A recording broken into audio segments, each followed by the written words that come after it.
1,00,000 మంది శివభక్తులతో కలిసి మహారుద్రాక్ష పూజలో పాల్గొనండి. వెంటనే కాల్ చేసి మీ పేరును నమోదు చేసుకోండి.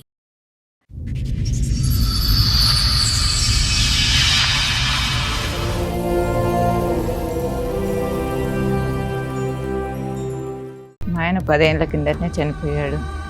వాళ్ళని చదివించి చేసి అన్ని చేసి జబ్బులు వచ్చినాయి. వాళ్ళ పెళ్ళిళ్ళు వెనక నన్ను పట్టించుకోవడం మానేశారు.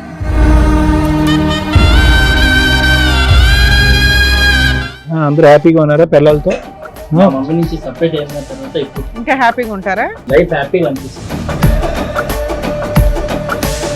ఎప్పుడైతే నా వైఫ్ వచ్చిన తర్వాత మా మదర్ కి నా వైఫ్ కి సరిపోక నేను మా వైఫ్ ని తీసుకొని వెళ్ళిపోయాను.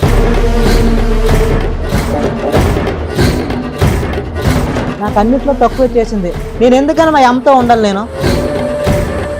నాకు చిన్నప్పటి నుంచి మా అమ్మని ఇష్టం లేదు. నువ్వు ఆగవయ్యా, పద్దాక మా అమ్మ నచ్చదు, మా అమ్మ ఊరికే పెరిగిపోయావేంటి ఇంత? ఇల్లు ఉడమని ఆమె పని మనిషి కూడా నాకు అర్థం కాదు. మీ పిల్లలు కనకుండా ఉంటారా? మీ పిల్లల్ని ఇంతకంటే దారుణంగా ట్రీట్ చేయకుండా ఉంటారా? అమ్మ మిగిలిపోయిందని ఇప్పుడు కష్టంగా ఉందా?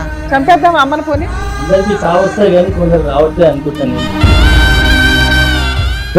దుర్మార్గుడా, ఏం మాట్లాడుతున్నావు? సిగ్గుండాలి. ఇలాంటి కొడుకులో నీ దగ్గర నీకు కావాలి. వాళ్ళు వద్దనుకున్నాను, నేను వద్దనుకోలేను కదా. వాళ్ళకి ఇస్తే తీసుకో. కుక్కకు బిస్కెట్లు వేస్తే కనుక ఇంతకంటే స్లోగా వెళ్తుందబ్బా. నా వైఫ్ అందరు అది మడిచి అందరూ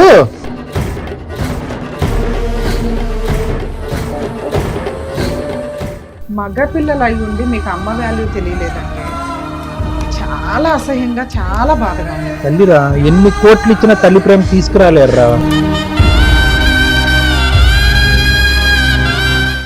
నమస్తే, సుమన్ టీవీ సమర్పిస్తున్న పద్మవ్యూహం కార్యక్రమానికి స్వాగతం.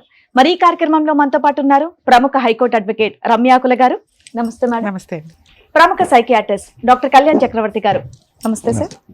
సార్, మేడం సుజాత గారు ఆవిడ సమస్య చెప్పుకోవడానికి ఇక్కడి వరకు వచ్చారు. ఆవిడ సమస్య ఏంటో అడిగి తెలుసుకుందాం. నమస్తే అమ్మా. నమస్తే. కూర్చోండి. ఎక్కడి నుంచి వస్తున్నారు? మేము ఇక్కడ హైదరాబాద్. ఏం చేస్తూ ఉంటారు? పని చేసుకొని దానికి వచ్చాను మేడం. నాకు 3 కొడుకులు మేడం. అలానా? వాళ్ళే మేడం. మా ఆయన 10 ఏళ్ల కిందటనే చనిపోయాడు. వాళ్ళని మేమిద్దరం కలిసి చదివించి చేసి అన్ని చేసి జబ్బులు వచ్చాయి. 10 ఏళ్ల క్రితం చనిపోయాడు. 10 ఏళ్ల కింద ఎలా అమ్మ ఆరోగ్యం? గుండె జబ్బుతో చనిపోయాడు. అయితే ఇప్పుడు వాళ్ళకి పెళ్లిళ్ళు అయినాయి. వీళ్ళు ముగ్గురు పెళ్లిళ్ళు అయ్యాయి. మీ భర్త గారు చనిపోయిన తర్వాత మీరే పెళ్లిళ్ళు చేశారు? చదివించింది మీరే, పెళ్లిళ్ళు చేసింది కూడా మీరే? అవును. ఓకే. అయితే ఇప్పుడు వాళ్ళ పెళ్లిళ్ళు వెనక నన్ను పట్టించుకోవడం మానేశారు. ఇప్పుడు ఎవరి దగ్గర ఉండేదానివి? పెళ్లిళ్ళకి ఒకళ్ళ తర్వాత ఒకరికి చేసావు కదా. పెద్ద కొడుకు, రెండో కొడుకు, మూడో కొడుకు. పెద్ద కొడుకు దగ్గర ఉంటావా, రెండో కొడుకు దగ్గర ఉంటావా, లేదా మీ ఇంట్లో? మా ఇంట్లోనే ఉంటాను. మీ ఇంట్లో మీ కొడుకులు ఎవరన్నా ఉంటారా? ఇప్పుడు దాకా ఉన్నారు. ఇప్పుడు వెళ్ళిపోతా. ఇప్పుడు దాకా మొత్తం కలిసే ఉన్నాం. సొంత ఇల్లా, రెంటెడ్ హౌస్? సొంత ఇల్లేమో. ఆస్తి వెనక ఉన్న ఆస్తి కట్టుకుతూ ఉంది. మేము చేసిన కష్టం కట్టుకుతూ ఉందమ్మా. దాన్ని ఉంది ఇప్పటికైతే. దాని ద్వారానే పిల్లల్ని చదివి తిప్పి కొడుతూ 5 ఏళ్లలో అన్ని అందరు ముగ్గురికి అయినాయి. వాళ్ళ మన వాళ్ళ బయట పంపించేయచ్చు కదా. వీళ్ళందరూ ఉద్యోగాలు చేసుకుంటున్నారమ్మా? చేసుకుంటున్నారు. నీ దగ్గర ఉండాలి అని నీ కోరిక? నా కోరిక. ముగ్గురు ఉండాలా? ముగ్గురు కోడళ్ళు, ముగ్గురు ఉండాలని అమ్మా నా కోరిక. ఓర్ని ఎందుకు గయ్యాల కోడళ్ళతో నువ్వెందుకు తల్లి? నా కోరిక విడిపోకుండా ఉండాలని, జాయింట్ ఫ్యామిలీ లాగా ఉండాలని. అవసరాలకు అవి ఇస్తున్నారా పిల్లలు? అది నీ పోషణ గానీ, ఆరోగ్యానికి గానీ మాకే ఉందా? డబ్బు గురించి అయితే కాదు, ఏం లేదు. ఆ ప్రేమ ఆప్యాయతలు పంచేవాలి. ముగ్గురు కొడుకులు కళ్ళెదురుకుంటూ ఉండాలి. జాయింట్ ఫ్యామిలీ, ఉమ్మడి కుటుంబం కావాలి. సూపర్, బాగానే ఉంది. పద్మవ్యూహం ఉమ్మడి కుటుంబం చేసి పంపించాలి అంతా కదమ్మా. అడిగారా నీ కొడుకుల్ని? అడిగారా ఎరా బాబు రండ్రా బాబు ఉందాం అందరు కలిసి అని అన్నారా? వాళ్ళు ఉండని అంటున్నారు. వాళ్ళు అంటున్నారా కోడళ్ళు జుట్టు పట్టుకుని? కోడళ్ళు ఇక్కడ దాకా వస్తే మీ పిల్లలకు ఫోన్ చేస్తే వాళ్ళు ఇక్కడ దాకా వచ్చారంటే వాళ్ళలో ఇంకా మానవత్వం మిగిలినట్టే. అదేమన్నా బతికించడానికి మా వంతు ప్రయత్నం చేస్తాం. ఇదేనా రీజన్? ఇంకేమన్నా ఉన్నాయా? ఇంకేం లేదు. వాళ్ళు మా దగ్గర ఉండాలి. వాళ్ళు ఆస్తులు పంచేసి మాకు ఇచ్చేయండి అని అడుగుతున్నారు. అది కూడా అడుగుతున్నారు. సరే, ఏం బాబు చెప్పండి. అందరికంటే పెద్ద హీరో ఎవరు? పెద్ద మధ్య హీరో? కరెక్ట్ కూర్చున్నారా? తెలుస్తుంది. చిన్నాడు. ఓకే. ముగ్గురికి పెళ్లి అన్ని అరేంజ్ మ్యారేజ్ లేనా? Arrange marriage. అందరూ హ్యాపీగా ఉన్నారా పిల్లలతో? అంటే ప్రజెంట్ ఓకే సార్.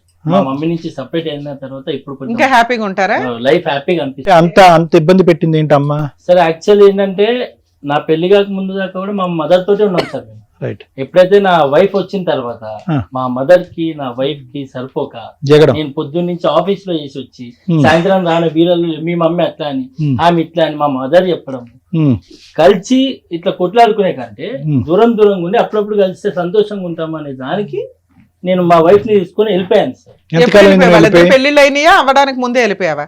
లేదు, అందరు పెళ్లిళ్ళు అయినాయి, అయిపోయింది. అయినాక కూడా కలిసి ఉన్నాం. బట్ అది వర్కౌట్ అవ్వలేదు ఓకే సార్. ఓకే. ముగ్గురు పెళ్లిళ్ళు అయ్యేంత వరకు ముగ్గురు కోడళ్ళు ఇక్కడే ఉన్నారు అందరూ కలిపి. సరే, ఫస్ట్ కోడలతో అత్తగారికి పడలా, రెండో కోడల పరిస్థితి ఏంటి? మీ పరిస్థితి ఏంటి బాబు? Same litigation? మా అమ్మగారికి భార్యకి పడట్లేదండి. అలాగే నాకు మనీ నీడ్ ఉంది. నేను బిజినెస్ ప్లాన్ చేస్తున్నాను. దానికోసం నీకు డబ్బులు అవసరం. ఇక్కడ ఒక అత్త కోడల గొడవ కంటే నీకు విడిగా నీ షేర్ నీకు వచ్చేస్తే బాగుంటదని. మీకేంటి నాన్న? నాకు చిన్నప్పటి నుంచి మా అమ్మకి ఇష్టం లేదండి. అయ్యో. వీళ్ళిద్దరికి చూసినంత మంచిగా నాకు అసలు ఎప్పుడు చూడలే. వీళ్ళు ముందు పుట్టరని వీళ్ళకి అంత బాగా చేసింది. నా పెళ్ళప్పుడు కూడా వాళ్ళ పిల్లలకు పెట్టిన బంగారం అంతా కూడా నాకు సగం కూడా పెట్టలేదు. మీ ఆవిడకా? మా ఆవిడకి నాకు అన్నిట్లో తక్కువ చేసింది. నీ స్టోరీ డిఫరెంట్ గా ఎంతో ఉండాలి నేను. నాకు ఎందులోనో వీళ్ళతో సమానంగా ఏ రోజు నాకు చూడలేదు. సరే, ఏం మాట్లాడు. పెద్ద కోళ్ళనికి అది ఎక్కువ ఇచ్చి ఉంటదిలే అయ్యా. అప్పటికి ఆవిడ దగ్గర ఉండాలి కదా. లేదు మేడం, అబద్ధం చెప్తున్నాడు వాడు. ఆ. చెప్పాలంటే చిన్నోడు ఇంటికి చిన్నోడు అని వాడికి ఎక్కువ. వాడికే ప్రేమ ఎక్కువ. ఆ మాట మేము చెప్తున్నామా ఇప్పుడు? వాడు అన్నందుకే అంటాడు నా తమ్ముడైనా ప్రేమనే. చాలా అవసరాలు మేము కూడా ఓర్చుకున్నాము. సో వీళ్ళందరికీ బాబు చిన్నడు వీళ్ళిద్దరికి ఏంటంటే ఓన్లీ అమ్మతో కొంతవరకు ప్రాబ్లము, ఆస్తి కావాలని అతను అనుకుంటున్నాడు, నా భార్యకి ఆవిడకి పడదనుకున్నాడు. నీకు వీళ్ళిద్దరితోని ప్రాబ్లము, మీ అమ్మతో కూడా ప్రాబ్లమేగా. ప్రేమ ఎక్కువ ఇక్కడే ఇచ్చేసిందని చెప్పి తల్లి అన్యాయం వాళ్ళకి చేసిన పెళ్లిళ్ళు నాకు చేయలేదు కదా సార్. వాళ్ళకి ఇచ్చిన బంగారము వాళ్ళకి ఇచ్చిన నాకు పెట్టలేదు కదా సార్. చెట్టుకని చేసిందా పెళ్లి? షామియానా వేయలేదా? ఏం చెప్తున్నావు? ఏం తక్కువ చేసింది? బంగారం ఇంకా వీళ్ళ పెళ్లిళ్ళకి మీరిద్దరే ఉంటారు. నీ పెళ్లికి వీళ్ళిద్దరు వాళ్ళ భార్యలు ఆ కుటుంబాలు గ్రాండ్ గా చేస్తుంటారు కదా నీకు ఉన్నంతలో. గ్రాండ్ గా ఇక్కడ 5 తులాలు పెడితే అక్కడ 6 తులాలు, ఇక్కడ 7 తులాలు ల్యాండ్ పెట్టింది పెడతారు. మేడం. ల్యాండ్ ఇచ్చారట కదా. ల్యాండ్ అంటే ఎక్కువ తెలియట్లేదు వాళ్ళకి. అది మా చెప్పమని. మామగారు ల్యాండ్ బంగారం అట్నుంచి వచ్చినాయా? మాకంటే ఎక్కువ. సరే, ఆ అమ్మాయి అంత తెచ్చుకుంది, మా అమ్మ ఏమి ఇవ్వాలి అని ఆ పిల్లోడు మా ఫీలింగ్. ఆవిడతో కూడా అసలు పడట్లేదండి మా అమ్మతోని అసలు. కోడలతో అసలు ఎలాగో పడట్లేదు, అది వేరేలే. వీళ్ళిద్దరికి పడినంత కూడా అసలు ఒక్క నిమిషం ఓ బాబు, ప్రాబ్లం అంతా నీతో ఉన్నట్టుంది ఇక్కడ. మీ ఆవిడతోని, మీ అమ్మతోని, మీ అన్నదమ్ములతో. నీకు ప్రపంచంలో ఎవరంటేనే కూడా పడట్లేదు. అందరి చేతుల్లో నువ్వు అన్యాయం అయిపోయినట్టు మాట్లాడుతున్నావు. ఇప్పటి వరకు వచ్చిన కేసులన్నీ వేరు. ఈ ఎపిసోడ్ వచ్చినటువంటి సరే తమ్ముళ్ళు, ఒక్కొక్కరికి ఒక్కో రీజన్ తో ఏ కారణం అని నువ్వేమొచ్చి మీ ఆవిడతో పట్టలేదు, నువ్వేమొచ్చి డబ్బులు కావాలి, అతనికి ఏమొచ్చి ప్రపంచమే వ్యతిరేకత. ఆ ప్రపంచంలో వ్యతిరేక ప్రపంచంలో వాళ్ళ అమ్మగారు. మరి ఇప్పుడు ఏం చేద్దాం? అమ్మని ఏం చేద్దాం? ఇప్పుడు అమ్మని ఏం చేద్దాం? పిచ్చి ప్రశ్నలో లేదు ఇది. మిమ్మల్ని కనీ ఈ స్థాయి వరకు పెంచినటువంటి తల్లిని ఏం చేద్దాం? మీరు కూడా సపరేట్ వెళ్ళిపోయారా? నువ్వు కూడా నేను వెళ్ళిపోయావా? Separate sir. మీరు already ఊరికే పెరిగిపోయావేంటి ఇంత? ప్రపంచానికి సపరేట్ నువ్వు, మీ అమ్మకి కాదు. ఓకే, వీళ్ళిద్దరు పెళ్లిళ్ళు, ముగ్గురు పెళ్లిళ్ళు అయ్యేదాకా ఉన్నారు. మూడో ఆవిడ ఎంటర్ అయిన దగ్గర నుంచి ఈ పిల్లోడికి నచ్చలే, ఎవరికి నచ్చలే. అమ్మాయి ఇదే వంకనే అందరూ షిఫ్ట్ అయిపోయారు బయటికి. అందరూ బయటికి వెళ్ళి ఎంతకాలం అవుతుంది? నెల, 2 నెలల, 5 నెలల? ఎంత? 6 months లో నువ్వు తమ్ముడు నువ్వు 8 months అవుతుంది. నువ్వు ముందు వెళ్ళిపోయావు. నువ్వురా పెళ్ళైన one దగ్గర year నుంచి దూరంగా. నీ ఫేస్ అలాగే ఉంది. 1 year నుంచి పెళ్ళైన దగ్గర నుంచి బయట ఉన్నాడు. బాగా సుఖపడుతున్నారా ముగ్గురు కలిసి? మీ అమ్మ బాధ ఎవరికైనా అర్థం అవుతుందో? ఒక్కసారైనా ఫోన్ చేశారా బయటకు వెళ్ళిన తర్వాత? అమ్మ తింటున్నావా? నీ నిద్ర ఎలా ఉంది? నీ ఆరోగ్యం ఎలా ఉంది? కన్న ప్రేమ, పెంచిన ప్రేమ అంతే ఆవిరైపోయిందా మీ ముగ్గురికి? ఆవిడ ఏం అడుక్కుంటుంది? సార్ నాకు డబ్బు అక్కర్లేదు, ఆస్తి అక్కర్లేదు, ప్రేమగా పలకరిస్తే చాలు, ముగ్గురు కొడుకులు నాకు కళ్ళు ఎదురుకుంటా చాలు అని చెప్పి. మీరు 100 మైళ్ళు దూరంలో ఉన్నారు కదా తల్లికి. బయట నుంచే టార్చర్ చేసుకుని తినేసేటట్టున్నారు. ఆవిడ ఇంకా ఏం అడుగుతుంది అనుకున్నారు? పలానా షోకి వెళ్తుంది అంటే అక్కడ ఏం అడుగుతుంది వాళ్ళ దగ్గర అని ఏమనుకుని ఉన్నారు మీరు? మా అమ్మ అంటే నాకు చాలా ఇష్టం. అబ్బా. చిన్నప్పటి నుంచి మమ్మల్ని కష్టపడి నిజం. మమ్మల్ని పెంచింది. దేవుడు ప్రతి చోట ఉండలేక ఇప్పుడు ఆయనకి డబ్బులు అమ్మా కావాలి నాన్న business కి. పెడతారు. అమ్మ చేయాల్సిన బాధ్యతలు చేసింది, గౌరవంగా మీ పెళ్లిళ్ళు చేసింది. ఇప్పుడు ఇక్కడికి వచ్చి మీ అమ్మ ఏం అడుగుతుందో తెలుసా? నా కొడుకులు నా దగ్గర ఉండాలండి అంటుంది. ప్రేమ అడుగుతుంది అంతే. అది ఏమన్నా తప్పుడు మాట? నాకు అది అర్థం కాల. మీ తమ్ముడికి అయితే తప్పుడు మాటే. మరి మీ ఇద్దరు సంగతి ఏంటో చెప్పండి. మా ఇద్దరి వాస్తవానికి వస్తే మా అమ్మ మాతోనే ఉండాలి, కానీ మేము ఇద్దరం ఒక దగ్గర ఉండలేని పరిస్థితి మేడం. ఆహా, ఓకే. మీ పిల్లలు కనకుండా ఉంటారా? మీ పిల్లల్ని ఇంతకంటే దారుణంగా ట్రీట్ చేయకుండా ఉంటారా? మీ తండ్రి చనిపోయి 10 years, అప్పటి నుంచి ఆవిడే చదివిస్తూ ఇప్పటి వరకు ఈ స్థాయి వరకు పెంచి పెద్ద చేసి పెళ్లిళ్ళు చేస్తే కనుక మీ అమ్మగారికి ఇచ్చే రిటర్న్ గిఫ్ట్ ఇదా మీ ముగ్గురు? 6 నెలల నుంచి ఆవిడ ఒంటరిగా బతుకుతుంది. ఉందా పోయిందా, ఏమన్నా జబ్బులు చేసినా ఏమన్నా మీకు గుర్తుందా కనీసం? మీ అమ్మ గురించి మీరు చూసుకోవాలా మేము చూసుకోవాలా? టూ మచ్ ఉందయ్యా. పిల్లల్ని నాకు ఇవ్వండి అని 30 ఏళ్ళు 40 ఏళ్ళు ఉన్న పిల్లలది వచ్చి ఆవిడ అడుగుతుంది. తన వైఫ్ ని కూడా బాగా టార్చర్ పెట్టింది. ఏం టార్చర్ పెట్టింది? ఇలానే 4 నెలలు లేపేది మేడం. ఏంటి తప్పు మీ ఇంట్లో 4 నెలలు లేకరా? ఆమె పని మనిషే కూడా నాకు అర్థం కాదు. నిన్ను లేపమనాలి, ఆవిడేమో నన్ను నిన్ను లేపమని చెప్పి ఓడమనాలి. మీ ఇంట్లో నాన్న ఓడొచ్చుగా. 8 మంది ఉన్నప్పుడు అత్తగారు కోడళ్ళు కలిపి పిల్లలకి వచ్చేసిందండి కష్టం. పెళ్లి చేసుకుంటే ఇంట్లో పనులు చేసుకుంటే ఎంత అందంగా ఉంటది. అది కదా మీ ఆవిడ తల్లిరా. చేయాల్సింది. అమ్మ ఇప్పుడు దాకా కష్టపడింది. ఇప్పుడు నుంచి మన వంతు మనందరం కలిపి చేసుకుంటే ఒక యూనిటీ. మీ దగ్గర 100 కోట్లు ఉన్నా లేకపోయినా మీరందరూ ఒక యూనిటీగా ఉన్నది దానికంటే డబల్ పవర్. తల్లిరా, ఎన్ని కోట్లు ఇచ్చినా తల్లి ప్రేమ తీసుకురాలేరురా. నాన్న లేడు బాగుందా? బాగుందా? నాన్న లేడు బాగుందా? 10 ఏళ్ళు నరకం పడ్డారుగా. నాన్న ఉంటే ఎలా ఉంటుందని తెలుసుగా. అమ్మ మిగిలిపోయిందని ఇప్పుడు కష్టంగా ఉందా? చంపేద్దాం అమ్మని పోని. హ్యాపీ మీ కుటుంబాలు మీరు బతకొచ్చు. రేపటి రోజున మీ పిల్లలు ఇలాగే ఆలోచిస్తారు. పిల్లల మెమరీస్ లోంచి కాసేపు బయటికి రండి రా బాబు. ఆ మెమరీస్ జీవితాంతం ఉంటది. ఆవిడ ఎంతకాలం బతుకుతుందో తెలీదు. మేం పర్లేదు ఎట్లా పెళ్ళ ఊడిస్తే అంత బాధపడుతున్నావు మరి చిన్నప్పటి నుంచి. మరి మీ అమ్మ పొద్దున్నే లేచి ఊకి మీకు టిఫిన్లు చేసి స్కూల్కి పంపించి ఇవన్నీ చేసింది. అప్పుడు మరి బాధే లేదా? అంటే అప్పుడు మీ అమ్మ పని మనిషా? ఒక్క 5 సంవత్సరాలు పెద్దోడే కదా నువ్వు ఇంటికి. నీ నాన్న లేడు కదా, ఎంత బాధ్యత తీసుకోవాలి నువ్వు? ఏం మాట్లాడుతున్నావు? తల్లి మెమరీస్ అంత ఈజీగా చీపురు కట్టతో ఎలా ఊడిచేస్తారా మీరు? ఆయనకి డబ్బు కావాలి, ఆయనకైతే అసహ్యం, ఈయనకైతే భార్య ఇంపార్టెంట్. సిగ్గుండాలి. నీ ఎక్స్ప్రెషన్ మార్చే బాబు, చిరాకు ఉంది. నన్ను అప్పటి నుంచి చూస్తున్నా. తలుపు అడ్డం గుప్తనే ఉన్నావు. ఏమైనా ప్రాబ్లం ఉందా? నెక్ ప్రాబ్లం ఏమైనా ఉందా? లేదా? చిన్నోడికి ఏంటమ్మా, చిన్నప్పటి నుంచి బ్రెయిన్ ఎదగలేదు అడిగి? ఎదిగిందా? ఏం మరి బాగా ముద్దు చేసి చంకని ఎత్తుకుని కిందకి దింపకుండా పెంచితే ఎలాగే తయారవుతారు? చిన్నోడు కొద్దిగా గారవంగా మరీ గారం వాల్యూనే తెలియదుగా అతనికి. వాళ్ళిద్దరిని బాగా చూసుకుంటుంది, నన్ను అసలు చూసుకోదని చెప్తున్నాడు. ఇంకా పైగా గారం కాదు, కొద్ది కారం వేసి పెంచాలి ముగ్గురిని. మినిమం రెస్పాన్సిబిలిటీ ఉండాలి కదా. 3 కొడుకులు ఎలా ఉండాలి ఇంటికి? మేడం మా మమ్మీతో నాకు ఏ ప్రాబ్లం లేదు మేడం. మా మమ్మీ నేను కావాలంటే నాతోనే ఉంచుకుంటాను. కానీ నాకు ప్రాపర్టీ కావాలా? బయటికి ఎందుకు వెళ్ళిపోయావు చెప్పు. డబ్బు కావాలి నీకు. అది ఇగో ఈయన అయితే వెళ్ళిపోయాడు, వాళ్ళ ఆవిడకి పడట్లేదు కాబట్టి. నువ్వెందుకు వెళ్ళావు? బిజినెస్ పర్పస్ లో బయటికి వెళ్ళాను. ఏంటి పిల్లని తీసుకుని వెళ్ళిపోయావా? వేరే ఊరికి వెళ్ళిపోయావా? సేమ్ ఊర్లో ఉన్నావా? కాదు, ఇప్పుడు ఎందుకు అమ్మ కావాలంటున్నావు? అప్పుడే తెచ్చుకోవాలిగా. నీ పిల్లలతో పాటు బయటకు వచ్చినప్పుడు అరే మీరేం అన్నదమ్ములు రా, నా తల్లిని నేను పట్టుకెళ్తాను రా అని చెప్పి పెట్టాలిగా. ఇక్కడికి వచ్చాక డైలాగులు కొడుతున్నావు. ప్లస్ కండిషన్ మంత్స్ బ్యాక్ వెళ్ళిపోయావు, ఈయన 6 మంత్స్ బ్యాక్ వెళ్ళిపోయాడు. ప్లస్ కండిషన్ ఇష్టం ఉంటే తెచ్చుకోవాలి కదా. ఈ 6 నెలల్లో వెళ్ళి ఆవిడతో కలిసి ఉండాలి కదా. నీకు మీ అన్నతో కలిసి ఉండడం ఇష్టం లేదు. మా అమ్మ కావాలి, నా బిజినెస్ కి సపోర్ట్ కావాలి. నువ్వు కండిషనల్ లవ్ నీది. ఆ లవ్ అట్లీస్ట్ క్లియర్ గా వ్యక్తపరుస్తున్నాడు. వస్తుంది అనుకుంటున్నాడేమో. అమ్మతో పాటు డబ్బు రావాలి, డబ్బుతో పాటు బిజినెస్ పెట్టాలని కండిషన్ పెట్టావు. నువ్వు చాలా డేంజర్. తల్లితో బిజినెస్ చేస్తున్నావు. ఏనా మీ ఆవిడకి కష్టపడుతుంది, ఆయనకి డబ్బు కావాలి. ఆయనకైతే అసలు స్టార్టింగ్ నుంచే ఇష్టం లేదు. వాటర్ బాటిల్ పట్టుకుని వెళ్ళి ఆయన దగ్గుతుంటేనే వెల్లవెల్లాడుతుంది ఈవిడ. ఎందుకు ఈవిడ అడ్డు? ఎట్లాగో నాన్నలేడు, మీ పనులు అయిపోయినాయి, చంపేద్దాం అమ్మని. ఏమో మేడం, అందరికి సాగు వస్తాయి కానీ కొందరు రావట్లేదు అనుకుంటాను నేను. దుర్మార్గుడా, ఏం మాట్లాడుతున్నా? సిగ్గుండాలి. తల్లి చావు కోరుకుంటున్నావా? నువ్వు ఏడుస్తున్నావు ఇక్కడ కూర్చొని. ఏంటన్నా నిన్ను తీసుకెళ్ళి అక్కడ కూర్చోబెట్టేది? వాళ్ళు ఏ మీ అన్నయ్య అలా అంటుంటే మీరు కూడా అసలు రెస్పాండ్ అవ్వరాలి. ఎందుకు మాట్లాడుతున్నావు అని కూడా అడగరా మీరు? మనిషిలో పశువులా? ఏం పశువులతో కూడా పోతున్నా అనొచ్చు. ఏ బాబు, మీ అమ్మకి చావు రాలేదని భగవంతుడు దండం పెట్టుకుంటున్నావు, తొందరగా చావు రావాలని. ఇలాంటి కొడుకులా మీ దగ్గర మీకు కావాలి? ఈ కుటుంబం మీరు బాధపడుతున్నారు ఇలాంటి కొడుకుల గురించా? మీకు కౌన్సిలింగ్ కావాలి. అమ్మా, ఈ కుటుంబాన్ని కలిపితే మాకు పాపం. క్రూయల్ పర్సన్ నీకు అవసరంలా. అమ్మా, ఈ కుటుంబాన్ని కలిపితే మాకు పాపం. తల్లి ప్రేమను వాళ్ళకి గుర్తు చేయాలమ్మా. కూడా నమ్మకం లేదండి. ఎంతైనా తల్లిని కదమ్మా. వాళ్ళు వద్దనుకున్నాం, నేను వద్దనుకోలేను కదా. ఆయన ఏమన్నాడు ఎన్నావా? నేను అనకూడని మాట ఒకటి అంటే చిచ్చి అట్లా ఎట్లా మేడం అని యాక్చువల్ గా రియలైజ్ అవుతారు. అందరికి చావు వస్తుంది, వీళ్ళకి రావట్లేదండి అన్నట్టు మాట్లాడాడు. కొడుకులు చేతులలో తల్లి చచ్చిపోతున్నాయి ఏమే కదమ్మా. అమ్మో నువ్వు ఎంత పెచ్చ దానిలాగా ఉన్నావు. నీ కొడుకో పెచ్చా, నువ్వో పెచ్చా, వీళ్ళిద్దరూ పెచ్చా. సార్ వీళ్ళ వర్షన్ విన్నారుగా, మీరేమంటారు?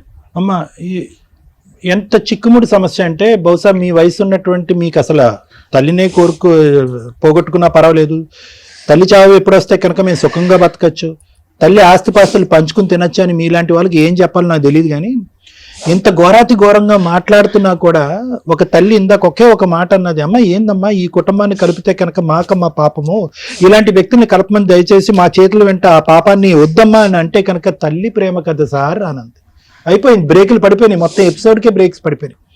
అంటే ఒక తల్లి ప్రేమ ఏ స్థాయి అన్యాయాన్నైనా చూడటానికి రెడీగా ఉంటది. ఒక తల్లి ప్రేమ ఎంత క్రూరాతి క్రూరమైనటువంటి ప్రవర్తించేటటువంటి పిల్లల్ని బాధ్యత ఇంకా తీసుకోవటానికి ఇష్టపడుతుంది. కేవలం ఒకే ఒక మాట గురించి, మిగతావన్నీ తీసి పక్కన పెట్టేయండి అయ్యా.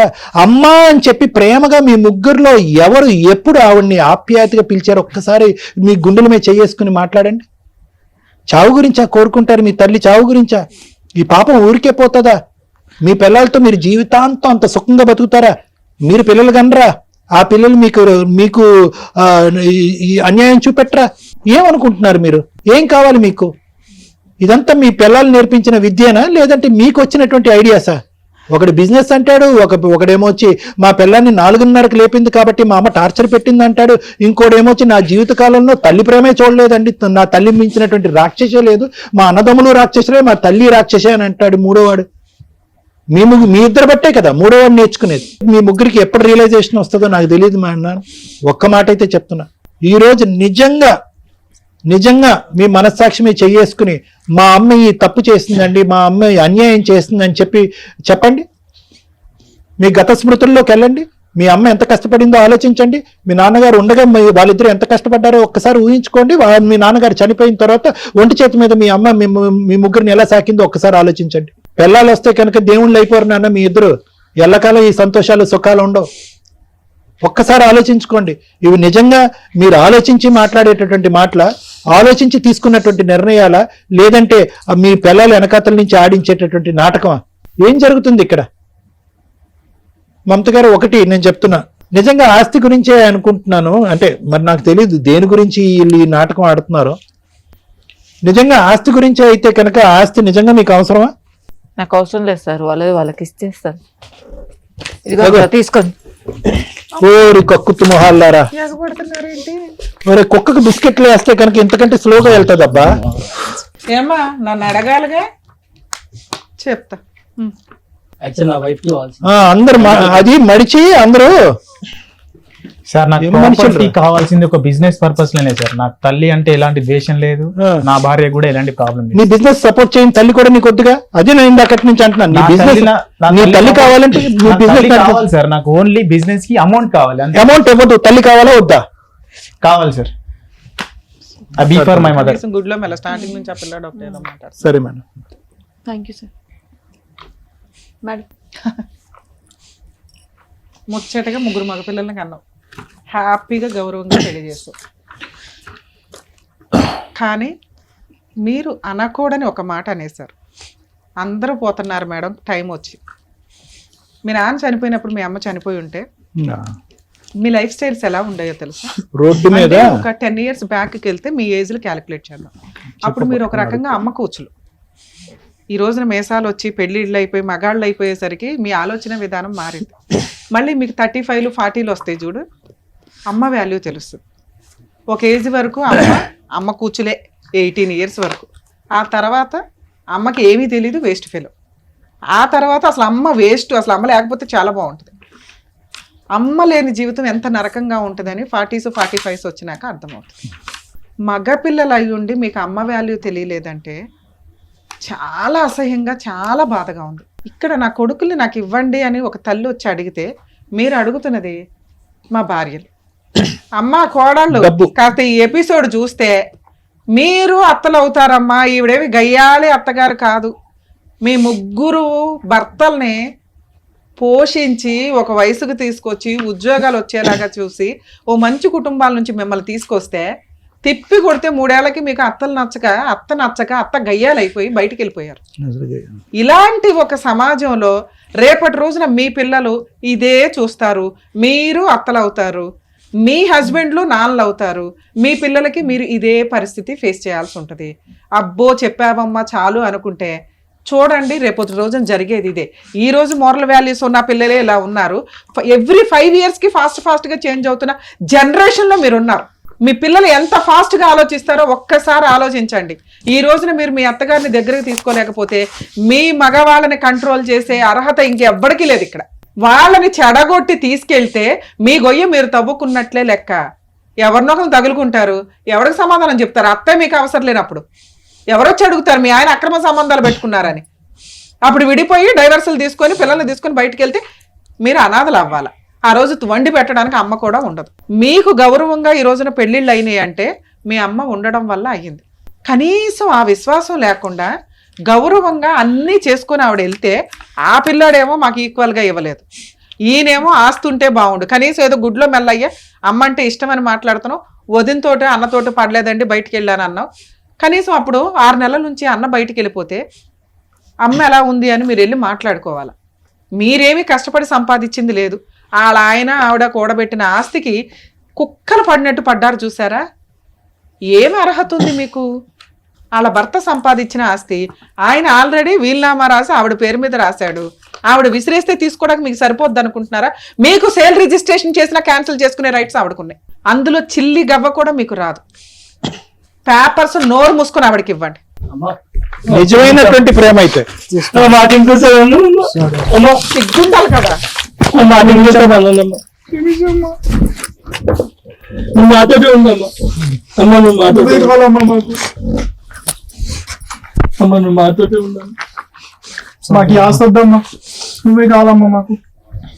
తల్లి క్షమాపణ చెప్పండి, మనస్ఫూర్తిగా క్షమాపణ చెప్పండి. అవకాశం ఉంటే మీ భార్యల చేత కూడా క్షమాపణ చెప్పించాలి. నానా మీరు షార్ట్ టెంపర్ డెసిషన్స్ కరెక్ట్ కాదు. మీ అమ్మ ఇక్కడికి వచ్చి ఆస్తి పేపర్లు కూడా తీసుకొని వచ్చింది. ఆ పేపర్లు చూసినాక మేము ఆల్రెడీ ఏ లీగాలిటీ నేను చెప్పాల తనకి అంత అమాయకత్వం ఏంటంటే నా ఆస్తి నా పిల్లలదే కదా, అందరూ ఒక ఇంట్లో ఉంటే గౌరవంగా ఉంటుంది, బాగుంటుంది, నా మనవాళ్ళు మనవరాళ్ళతో ఇలా బతకాలని నా భర్త కోరుకున్నాడండి. ఆయన సంపాదించిన ఆస్తి నా పేరు మీద రాశాడు. అసలు ఆవిడ తెలియదు ఆవిడ పేరు మీద రాశాడు. ఆవిడ దగ్గర ఉంది పేపర్లు ఉన్నాయి, అందరం వారసులు అనుకుంటుంది. ఆవిడ వాటా కూడా మీకు ఇచ్చేసి ఆవిడ అనాథాశ్రమానికి వెళ్ళడానికి కూర్చుందంటే ఏం మనుషులయ్యా మీరు? మీ అమ్మ గురించి మీరు కదా బాధపడాలి, మేం బాధపడుతున్నాం. ఎంత తప్పు మాట్లాడేశారో తెలుసా? నీ భార్య ఎంత నీకు ఇంపార్టెంటో మీ అమ్మ కూడా అంతే. అమ్మ కోసం భార్యను వదిలేయకూడదు, భార్య కోసం అమ్మను వదిలేయకూడదు. సరే ఇవి చాలా రాంగ్ మాటలు. పిల్లడంటే తెలియక మాట్లాడాలని అనుకుంటాం. మీరు పెద్ద ఇంటికి పెద్ద బాధ్యత మీ భుజాన్ని వేసుకోవాలి. తమ్ముళ్ళు ఏదైనా తప్పు చేసినా మీరు మాట్లాడగలిగే స్టేజ్ లో ఉండాలి. నీ భార్య నువ్వు కంట్రోల్ చేసుకోవాలా, ఇన్ఫార్మ్ చేయాలా. నీ భార్యకి నీ రూమ్ లోకి వెళ్ళాలా, నీ భార్యకి చెప్పుకోవాలా అమ్మ తెలియదు, అమ్మ చిన్నది, అమ్మకి ఏదో అమాయకత్వంగా అయిపోయింది, ఆవిడ జనరేషన్ వేరు మంద వేరు, నా తమ్ముళ్ళు ఉన్నారు, నా బాధ్యత ఉంది. మీ ఆవిడ నువ్వు కౌన్సిలింగ్ కి తీసుకెళ్లాలా. నువ్వు రాయి అని మాట్లాడడం వల్ల అలా ఆవిడ బయటకు వెళ్ళిపోయింది. ఆ అమ్మాయి అంత గయ్యాడు గంపేం కనిపించలే మాకు. ఆ పిల్లోడు అటు ఇటు కన్ఫ్యూజ్ లోనే ఉన్నాడు, ఏం చేయాలో తెలియదు. అన్నే అలా చేసినప్పుడు ఆయన ఏం చేస్తాడు? ఆ పిల్లోడికి అసలు ఆ మాత్రం జ్ఞానం కూడా లేదు. ఎందుకంటే ఆ పిల్లోడు ఫస్ట్ నుంచి చిన్న పిల్లోడే, ఖచ్చితంగా గారంగానే చూసుకున్నారు. మీ అందరి చేతుల మీద పెరిగిన పిల్లోడు, వాళ్ళిద్దరే నీ వల్ల డ్యామేజ్ అయ్యారు. మీ అమ్మ రోడ్డు మీద పడింది. ఎవరిని అనగలను నేను? ఈ రోజున మిమ్మల్ని అనగలను. నాన్న తర్వాత ఆ ఇంటి బాధ్యత తీసుకున్న వ్యక్తివి మొక్కలు చేసి పడేశావు. 100 కోట్లు ఇచ్చిన రాని ప్రేమ రాదు తల్లి ప్రేమ. అరే అమ్మ లేకపోతే ఎట్లా ఉంటుందో తెలుసా లైఫ్? ఏం చేస్తున్నారు నాన్న మీరు? మీ ఆస్తి కంటే 10 రెట్లు ఎక్కువ మీ అమ్మ. గబుక్కుని మీకు ఏదైనా జరిగితే ఏదన్నా ప్రాణం పెడుతుంది తెలుసా? టూ మచ్ అనిపించలా మీకు? నానా ఏనండి మీకు చెప్తున్నా, మీరు అదేమన్నా తాకడ పెట్టుకుని మార్టిగేజ్ మీ ముగ్గురు ఒక మాట అనుకొని ఆవిడ ఒప్పించుకొని ఏమన్నా ఫైనాన్షియల్ మీకు అవసరం ఉంటే లోన్ పెట్టుకొని సపోర్ట్ గా తీసుకోండి. ఒక్క మాట మీద మీ ఆవిడకి కౌన్సిలింగ్ ఇప్పించుకుంటారా, లేదా మీ ఆవిడ తీసుకొని మా దగ్గరికి తీసుకొస్తారో, సార్ దగ్గరికి తీసుకొచ్చినా నా దగ్గరికి తీసుకొచ్చినా కౌన్సిలింగ్ ఇస్తాం. ఆవిడ చిల్లిగవ్వ తీసుకునే రైట్స్ మీకు లేవు. అందరూ కలిసి ఆ ఇంట్లో ఉంటానంటే నేను ఒక అగ్రిమెంట్ రాస్తాను. ఆ అగ్రిమెంట్ ప్రకారం ముగ్గురు కాస్త అమౌంట్ ఏదో లోన్ పెట్టుకొని తీసుకొని లోన్లు మీ ముగ్గురు ఈక్వల్ గా కట్టుకోండి. ఆవిడ్ని పువ్వుల్లో పెట్టి చూసుకోవాల్సిన బాధ్యత మీది. పువ్వుల్లో పెట్టుకోపోయిన పర్ల రోడ్డు మీద అయితే పడేయకండి. మీరు రోడ్డు మీద పడేసిన ఆవిడకి ఏం ఫరక్ పడదు. ఆవిడకి కావాల్సింది కొంచెం ధైర్యం. మీ అందరికి కౌన్సిలింగ్ ఇచ్చి ఆవిడకి ఒక్కదానికి మేము కౌన్సిలింగ్ ఇచ్చి నాన్న మీ దగ్గర ఆస్తుంది 4 అనాథల్లో పెట్టుకొని ఉన్నా వాళ్ళకి లైఫ్ ఇచ్చిన ఆవిడ బాగా బతుకుతుంది. అందరం కలిసి ఉన్నాం. ఓకే అన్నయ్య, మంచి మీ ఆవిడని ఒప్పించుకోండి. ఎంత డ్రామాలు ఇస్తే మా దగ్గరికి తీసుకొని మాట్లాడదాం. మీ ముగ్గురు ఒక మాట మీద ఉండండి ఫస్ట్, తర్వాత మీ పిల్లలు ఆటోమేటిక్ గా మీ దారిలోకి వస్తారు. అమ్మ మీరు ఏ పేపర్లు ఎవరికి ఇవ్వాల్సిన అవసరం లేదు. మీకు ఇప్పుడు లీగాలిటీ చెప్తున్నా, మీకు తెలియక అమాయకంగా పేపర్లు ఇచ్చారు కానీ ఆ ఆస్తి పూర్తిగా మీ షేర్ సగం ఉంది, మీ హస్బెండ్ షేరు ఆయన వీలునామా రాశారు మీ పేరు మీదకి. మీ తదనంతరమే వాళ్ళకి వెళ్తుంది. కాకపోతే మీరు ఎప్పుడో ఏదో అయిపోయినాక ఆస్తి వస్తుంది అంటే చంపేసేలాగా ఉంటారు జనాలు. ఇంకా నీ పిల్లలకి అంత గౌరవంగానే ఉన్నారు, తెలియక వాళ్ళ ఆవిడ మాటలేని పిచ్చి మాటలు తొందరపాటుతో తల్లి. మాట్లాడు. నీ ఆస్తి నీ తదనంతరమే వాళ్ళకి వెళ్తది. అప్పటిదాకా నీ దగ్గరే ఉంచుకో. నీ పిల్లలకే ఇస్తావా, మనవాళ్ళకి మనవరాలకి నీ తదనంతరం ఈక్వల్ గా రాస్తావా, నీ ఇష్టం. నువ్వు కోరుకునే దాని ప్రకారం కొంచెం అయితే మీ కోడళ్ళకు కూడా కౌన్సిలింగ్ ఇవ్వాలమ్మా. వాళ్ళు మీ దగ్గరికి వస్తారు, కలిసి ఉండడానికే చూడండి. వాళ్ళు ఏదో చిన్న చిన్న విషయాలు చెప్తున్నారు, పొద్దుటే లేగుడు, పని అమ్మాయిని పెట్టుకోమ్మా. ఈ రోజుల్లో అంతమందికి పనులు చేయడం కోడళ్ళకు కూడా అవ్వదు. కొంచెం ఆలోచించండి మీరు కూడా. మీరు అందరం మన ఇంట్లో వాళ్ళవి వండుకోవాలని కూడా బాగానే ఉంది, కానీ పిల్లలు తగ్గట్లు వాళ్ళ డెసిషన్ తీసుకోండి, వాళ్ళకి లీడర్షిప్ ఇవ్వండి, వర్కౌట్ అవుతుంది. చాలా మందికి చెప్తున్నానండి తల్లిదండ్రులకి, మీరు ఆస్తులు ఇవ్వాలి అనుకుంటే మీరు ఒక 1/4 షేర్ మీరు ఉంచుకొని మిగతా ఆస్తులు పిల్లలకి పంచండి. ఈ రోజున రెండో అబ్బాయి మాట్లాడిన మాట నిజం. ఎందుకంటే వాళ్ళు బయటకు పైకి వెళ్ళాలి అంటే వాళ్ళకి ఫైనాన్షియల్ సపోర్ట్ కావాలి. అంతా మా కష్టార్థితో మేము ఉంచుకుంటామంటే పిల్లలు విలన్లా తయారవుతారు. 2, మిమ్మల్ని మీరు పోషించుకోవడానికి మీరు ఉంచుకోకపోతే ఈ రోజు ఈవిడ రోడ్డు మీద పడేస్తే అయినా వాళ్ళ భర్త రాసిచ్చింది సేఫ్ సైడ్లో ఉంది. రిజిస్టర్డ్ వీల్నామా చాలా అవసరం. మీ తదనంతరం మీ ఆస్తులు ఎలా చెందాలి అనేది మీరు ఖచ్చితంగా రాయాలండి. రాకపోతే కుక్కలు చింపిన ఇస్తర్లాగా వీళ్ళకి వీళ్ళే తన్నుకుంటారు. ఏ కొడుకు ఏ ఆస్తి ఎలా ఇవ్వాలి, ఏ కూతురికి ఎలా ఇవ్వాలని రాసి పెట్టండి. మీ తదనంతరమేగా ఇప్పుడు ఎవడో లాక్కోవడానికి ఉండదు. దయచేసి ఇవి మీరు ఫాలో అవ్వకపోతే పిల్లల్ని మీరు ఎంత పెంచి ఎంత చదివించినా కూడా వాళ్ళని సమాజంలో మీరు విలన్స్గా చూపించిన వాళ్ళు అవుతారు. నాన్న ఇంకా మీ విషయానికి వస్తే మీ కష్టార్జితాన్ని మీరు నమ్ముకోండి. ఇక్కడ ప్లాట్ఫామ్ ఇచ్చారు వీళ్ళు, మీరు ₹1 దానికి యాడ్ చేయాలి, అది పట్టుకొని పీకు తినేస్తాం, మా ఆవిడ ఇష్టం మేము ఇష్టం అనుకుంటే కుదరదు. పిల్లలకి మీరు ఏం మోరల్ వాల్యూస్ నేర్పించుకుంటారు? రేపటి రోజున ఈ జనరేషన్ ఎలా ఉందో చూసారుగా. మీరే 10% క్రూయాలిటీతో ఉన్నారంటే మీ పిల్లలు 80% క్రూయాలిటీతో పెరుగుతారు. ప్లీజ్ కొంచెం దయచేసి అర్థం చేసుకోండి. మీ వైఫుల్ని మీరు తీసుకొని వస్తే మేము కౌన్సిలింగ్ ఇస్తాం ఇంకొకసారి, సరేనా? కొంచెం ఒక 1 వీక్ 10 days లో మంచి రోజులు చూసుకొని అమ్మతో జాయిన్ అవ్వండి నాన్న. కరెక్ట్ కాదు. Thank you madam, all the best. అందరు కలిసి వెళ్ళండి, అందరు కలిసి వెళ్ళండి. అమ్మని తీసుకుని వెళ్ళండి, అమ్మ చేయి పట్టుకుని వెళ్ళండి. చక్కగా తల్లిని 3 కొడుకుల్ని కలిపి పంపించారు డాక్టర్ గారు. Thank you. Advocate madam, thank you so much. మరో కథతో మళ్ళీ కలుద్దాం.